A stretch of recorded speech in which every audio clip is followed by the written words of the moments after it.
morning, welcome to the Machop Solo Run on the RetroBrown channel. We're on episode 125, which means we've only got around 25, 26, maybe even 27, you never know, runs left to do on the Kanto Solo Runs. It's starting to get there very, very soon. Machop is the base stage evolution of the Machop line, pure fighting type, with base stat total of 305. Not the greatest of things, but it is a first stage evolution. Our rabbit for today is going to be Philip plus a lot of numbers. I can't remember the numbers off the top of my head, but Philip, you are the rival for today. Hope you enjoy this. So our base stat total of 305 is split quite awkwardly, really. HP and attack, pretty alright, like pretty over average really for a first stage evolution Pokemon. Defense, kind of what you would expect for a first stage, and special and speed, god damn, these are awful. They are really bad. Our level up moveset, not much better anyway, because usually you will get Machop around about level 18 or 20 around about in Rock Tunnel. So to start off, we only get Karate Chop, and that's the only move we've got until after Brock. Until, well, unless we decide to go up to level 20 to get Low Kick, but that's going to be a bit overkill. I think we can do Brock before that. We beat the rival pretty comfortably because Karate Chop's got a high crit chance, so it's worth using. 50 base power, so it's not honestly the worst move to start off with. It's actually a pretty damn good move to be starting off with. But it also means we're not really going to get much else to work with. Like, Machop line, especially for that move coverage, it really only covers the likes of ground, fighting, normal, and rock. You do get Fire Blast, but who's going to be using Fire Blast when your space special is 35? I mean, even Rest might actually be a good strategy for us to use in moving into the late game. But other than that, we don't have all too much to work with, and fighting types generally aren't the greatest in Kanto. Or at least in Gen 1 Kanto anyway. They might be better in later generations, especially with the likes of Fire Red and, of course, with Let's Go Pikachu and Eevee. But we're doing this in Gen 1 Pokemon Blue, so we'll soon find out. We're even going to go against all of the trainers in Viridian Forest. We're going to go against the rival as well, but we're also going to go against the Light Years trainer, because as much as I feel like we can do this with Karate Chop, considering it does get critical hits quite often, I think we need those levels to make this work, because we don't have all too much HP to work with, really. We beat the Light Years trainer, not too much of a problem, and we move back over to Viridian City, where we can go against the rival on the west of it. We take him down pretty comfortably, and we're around about level 13, 14 going into the fight with Brock. So we'll see how we do here. Brock, of course, he starts off with Geodude, and we are hoping for those crit chances. Normally in Gen 1 you don't have very good crit chances with 35 base speed, but because of Karate Chop having that higher crit chance, we can get them quite comfortably. But first attempt, we actually do lose to the Onix, so we just give it another try, because we weren't all too far away from doing this. And this time we had much better luck against the Geodude, to only taking about 10 points of HP before moving into the Onix. Now, considering we've only got one move, we don't want him to use Bide, which he does use a few times, but we managed to take him down pretty comfortably by getting lucky with critical hits. So a 2-time win, but now we can move on to Mount Moon, where we actually get ourselves a decent move for at least the next portion of the game. In Mount Moon, you can go against this Rocket, or you can skip around him. Actually, you can walk into him at this point without realising. So I had to fight him, but you can get the Mega Punch TM01 in this point of the game here. You can also pick up an Aether, and then progress on to the Super Nerd. Now, in Mount Moon, there's technically only 2 mandatory fights, and that's the Rocket and the Super Nerd. But you can go against here, get some good experience up if you think you're going to need them for Misty. I don't think we'll need them all too much, but we'll soon find out. And we can get a lot more experience on Nugget Bridge when we get to Cerulean. So I'd rather get through Mount Moon a lot quicker. That's generally how I go about these runs, really. I try and miss out as much as I can in Mount Moon, just because, for a fact, there's a lot of twists and corners, and you can lose quite a lot of time here if you decide to go against a lot of optional battles. Whereas if you go against the trainers on Nugget Bridge, it's more of that natural path that you need to go through anyway. It's all mandatory, so you still need to go against them regardless anyway. Anyway, beating the Super Nerd, we can progress on. We are going to go against the rival first on Nugget Bridge. I feel like with our moveset, and we also picked up a Low Kick at level 20 now, we should make this work. Our bird doesn't have any attacking moves, so one Karate Chop more than enough to take it down.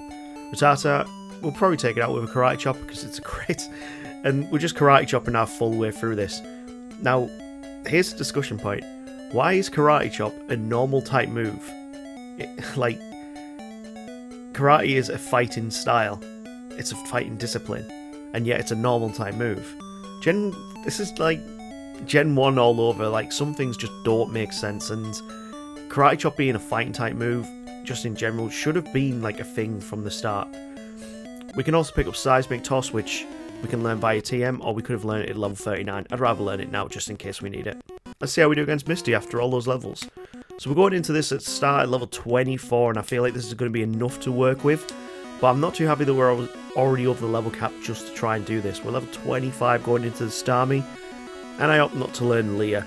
If we can take him out with a few critical hits from Karate Chop, easily done. But we decide Seismic Toss our way for the win because they did a low water gun attack to deal only a little bit of chip damage. So that's 2 badges, and we managed to beat Misty first time, but we are kind of over-leveled. Now, here comes the interesting one, because the Machop line can learn the good ground-type moves in Gen 1. So we're going to pick up Dig here, and definitely we're going to pick up Earthquake later on.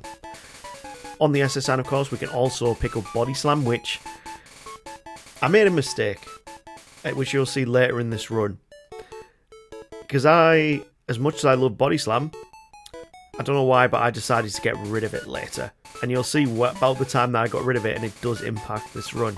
You definitely need Body Slam as a matchup to make this run a lot easier. But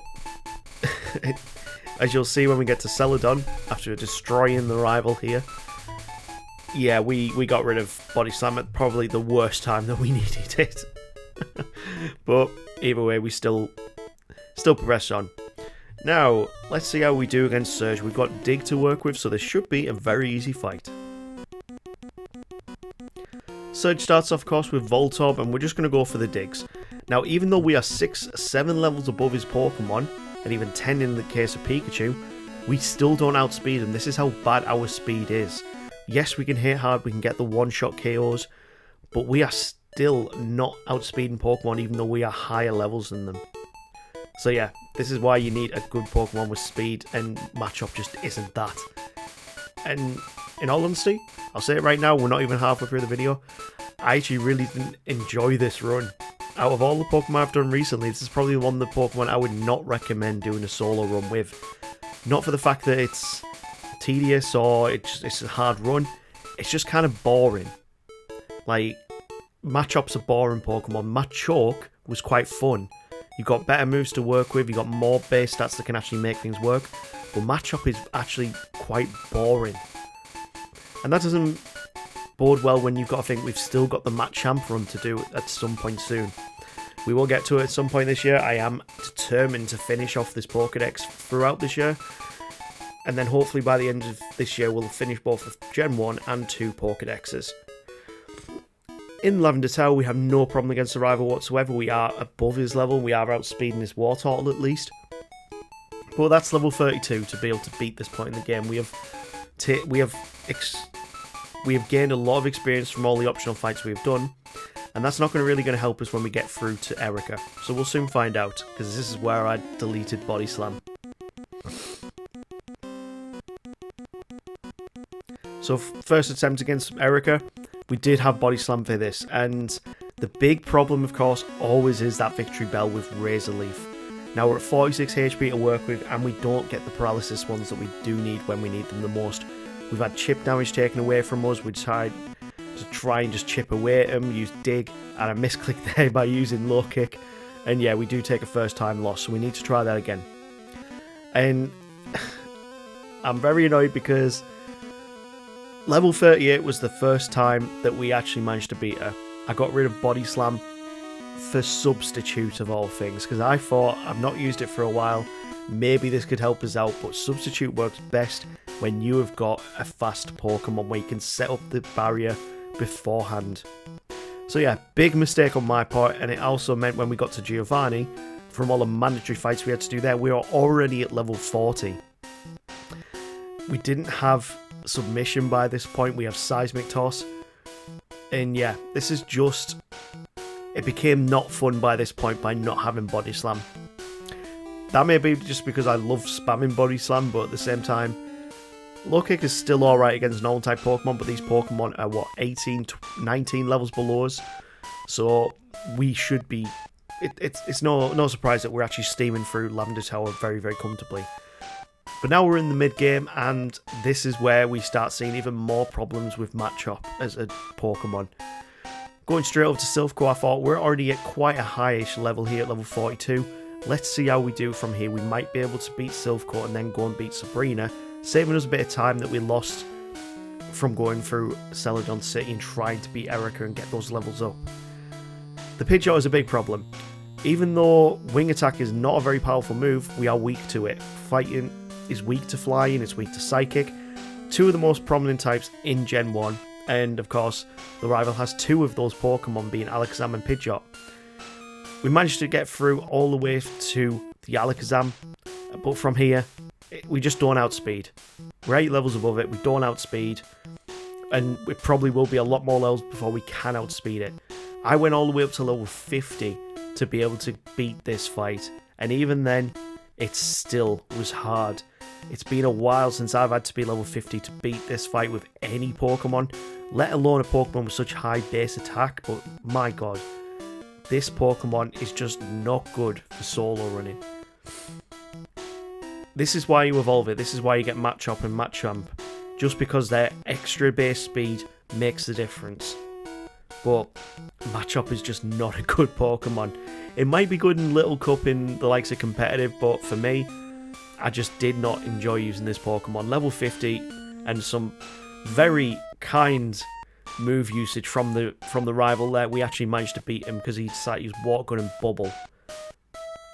Two very bad water type moves. But we still managed to beat him. But it's level 50, 51. We're going into Giovanni fight.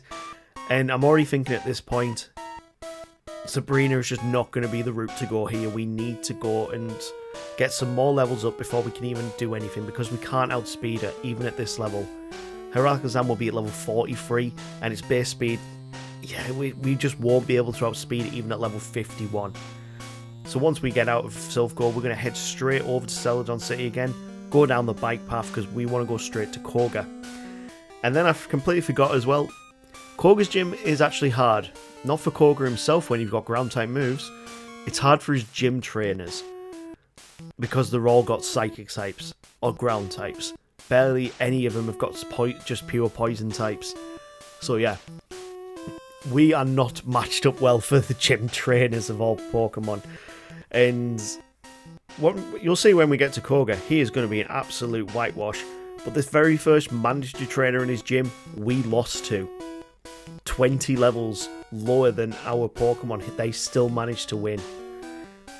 So yeah, we picked up Double Edge in the Rocket Corner as well, just because it was another move to use, and I didn't get, well, I got rid of Body Slam, so I wanted another normal type move that could hit hard.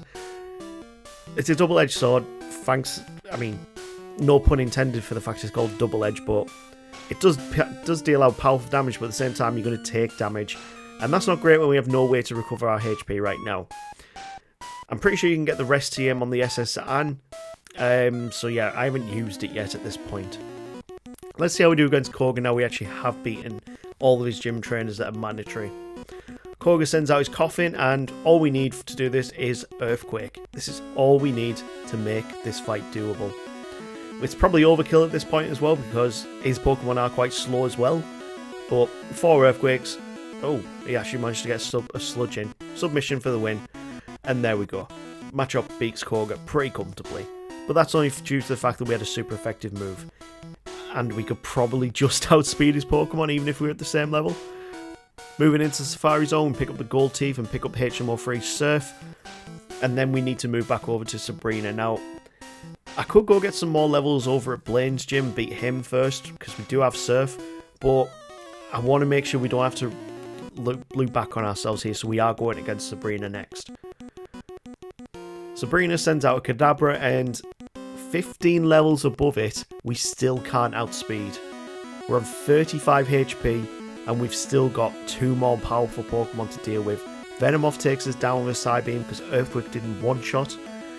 So we had to go at level 55. We still can't outspeed, and we get a special drop, which induces the badge boost glitch, so it does help us here. That probably gives us the point of speed that we needed to actually take out most of our Pokemon. And thankfully, Alakazam used Psywave. Thank God it's an awful move. Not looking forward to actually doing a Psywave only run myself because it's such a bad move, but I promise I will get around to it at some point. With 6 badges in total, we're going to head down to Cinnabar Island because we want the 7th badge from Blaine. So this time I did get all of the questions right. I haven't done that in quite a few videos where I've just managed to sweep my way through and not get all of them wrong. So yeah, let's see how we do against Blaine. Blaine, of course, starts off with Growlithe, and we are going to go for Rock Slide. Super effective against fire types. Ponyta, again, will go down to a Rock Slide. Next up, it's going to be the Rapidash. And from here, will it one-shot? It will. Next up is Arcanine. And will this one-shot as well? Nope. Won't one-shot, so we need to use Earthquake for the win. I really wish that Rock Slide had 100% accuracy, because it's the best Rock-type move in this generation. It's kind of annoying that it's not 100% accuracy. It's still a great move though, and it's definitely going to help us out later on in the Elite Four. Bringing us on to Giovanni's gym. This one should be a cakewalk for us. We've got the... Even though it's a ground type gym, pretty much all of his Pokemon are quite weak to ground themselves. It's a weird setup, but this is how ground types were pretty much built in Gen 1. A lot of them were like rock ground types, so it was quite plentiful. But a better team for Giovanni, in my opinion, would be to have got rid of his Rhyhorn, put a Sandslash in, put a Marowak in, of all things.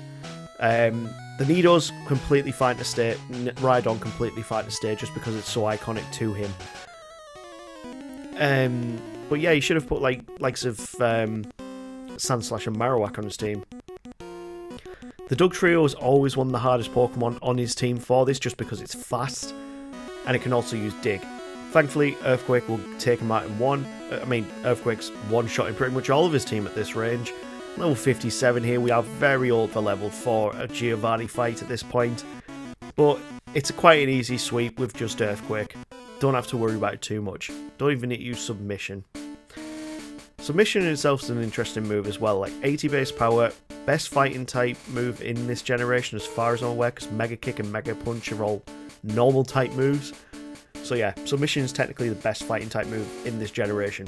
And yeah, it does recoil. Like, funny. Anyway, we have the rival to fight before we go to the Elite Four, and we're going into this level 57, 10 levels above his Pidgeot, and it's not a one-shot with Rock Slide. It's not a great start. But we haven't taken all too much damage, bringing us through his next 2 Pokemon with quick Earthquake kills, and then through to the Execute. Now this Pokemon is tough. We don't have any moves that can be super effective against it, and he also likes to use Solar Beam in this fight. In the next fight, he doesn't have Solar Beam, he only has Hypnosis, Stomp and Barrage, and then the Alakazam comes out at level 50. So, yeah, you're seeing that right. We went to level 65 to be able to beat this one. This is... yeah. This is ridiculous. To be at level 65 to beat this fight doesn't happen very often on my channel. And this was another reason why I just didn't enjoy this fight as much. We're at 8 HP here going against the Blastoise, and thank God for AI being bad, because all he did was use Withdraw and we got a very rare crit for the win. So yeah, that's us bringing ourselves onto the league, and you know what, the league, probably one of the easier parts of this whole run. Rock is super effective against the Ice Trainer Lorelei. Earthquake, super effective against most of Bruno's Pokemon. The rest of his Pokemon, pretty defensively weak. Agatha, weak to ground. Lance, weak to rock. So we're actually quite well equipped to do this. Let's see how we do against Lorelei. Now the big thing about Lorelei, she is a very strong special attacker. And thankfully, well, she also has quite good defense as well, with the likes of the Cloyster. Pretty much the way to get through this, just spam Rock Slide. It's super effective against most of her Pokemon, bar the Slowbro. The Slowbro, we need a different move if we're actually going to do this fight. But that Slowbro is probably the bigger blocker just because it's so bulky and we can't deal that much damage to it. And she also likes to spam her super active retro potions.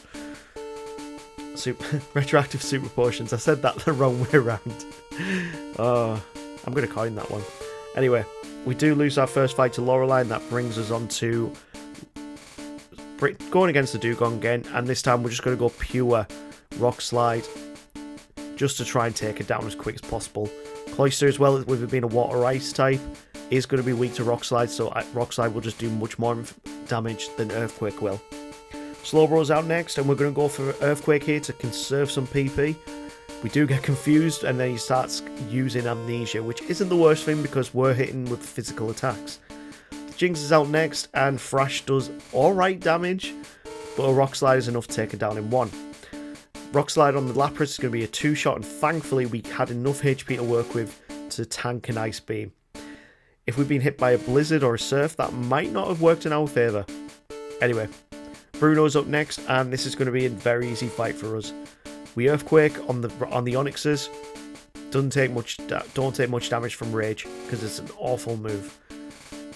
2 Earthquakes will take out the Hitmonchan, and we're not dealing out anywhere as much damage as I thought we would be with this Pokemon. We can nearly one-shot the Hitmonlee. It's very, very close there. Second Onyx comes out, more Earthquakes just tear through it, and that brings us through to Machop versus its Big Daddy Machamp. And who's going to win this one? Well, we go for Double Edge, he goes for Focus Energy. We go for Earthquake, he goes for Submission and then knocks himself out. Just another proving point how bad Bruno is. I'm really laying on the Bruno hate recently. Anyway, Agatha is next, and all we're doing is hoping that Earthquake will hit. We know for a fact we're not going to outspeed her Ghost-type Pokemon. We aren't going to outspeed any of her Pokemon here. Golbat is faster than us, Arbok is faster than us, and we're trying our best to just make sure we don't get put to sleep. We can deal with a few Nightshades because of our higher HP stat, but yeah. We also don't want to be put to sleep because Dream Eater is a Psychic type move. Let's try that again. I do feel it's very possible at this range. Level 67 is still kind of high for this fight, but we are a first stage evolution Pokemon. And it might just be for the fact that the most recent runs I've done, like, in the last month or so, I've been around about the level 50 range, so seeing it in the high 60s, yeah, it just makes me feel like this is not a great Pokemon. I mean, it's not a great Pokemon, but either way. After we finally get some good luck against Agatha, this took quite a number of tries, really. I'm going to say probably close to about 10 or 12 tries, but I was so determined not to level up and use rare candies at this stage. This brings us on to Lance, and yeah, this should be actually quite an easy one for us. Because with us having that fighting type, there's only 2 threats on this team that we need to worry about. The first is going to be that Gyarados, which went down to 2 Rock Slides. And then the Dragonairs and the Dragonite are just going to spam Agility and Barrier. But that's because of the way Gen 1 AI works. They see that we're a fighting type, they see they've got a Psychic type move, whether it's damaging or not, and they recognise that and going, oh, that's going to be like super effective, so we're just going to only use that move. Well done, Gen 1 AI. It makes this fight extremely easy for fighting types and poison types. And as soon as you've got through Aerodactyl, the fight is yours. That's pretty cool. Anyway, level 68, and let's see how we do against the champion, Philip. Philip has given me a big run for my money in this run.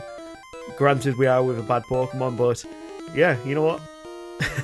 He gives us even better fight in this one. We go up to level 69, which is just nice, and Alakazam completely destroys our HP. We've got no way of recovering our HP right now. We don't even have Mimic to get Recover. And we've got 39 HP to work with, well, 8 HP to work with now for the next 2 Pokemon, who are more likely going to hit us pretty quickly. We then get put to sleep, which just adds salt to the wound. And yeah, great. Let's try this again at level 73. And we take quite a bit of damage. We put Rest on our moveset now. We've got rid of Double Edge because just not any need to use it in this fight. Earthquake is more than enough to take down the Alakazam, and the Rhydon's the perfect Pokemon to start resting up on because you've got less chance of it actually hitting you.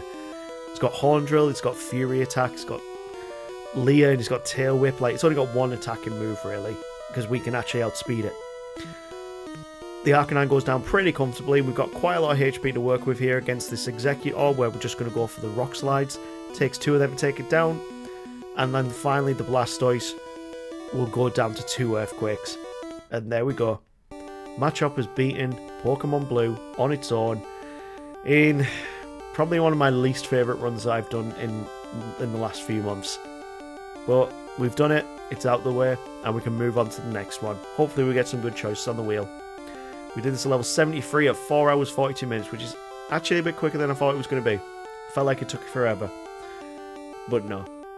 The Machop run only took about 4 hours, so to be fair, that does seem about right. Let's see what we get on the wheel next time. I'm hoping some good choices. First up is Articuno. Okay, you know what, considering we've just done a bad run, I feel like I need an easier one to get my motivation back on with this. Second up is Dragonite. We are getting some top tier choices here. Last up is Marowak. You know what, no, I think it's time for the Articuno run. You've been waiting for it for quite a while. We've done the other legendary birds, I think. No, we haven't done Moltres, but yeah, let's do the Articuno run. If you got to this point in the video, guys, please smash that like and subscribe. You know I love it, you legends. And we will see you next week for the Articuno run. Take care.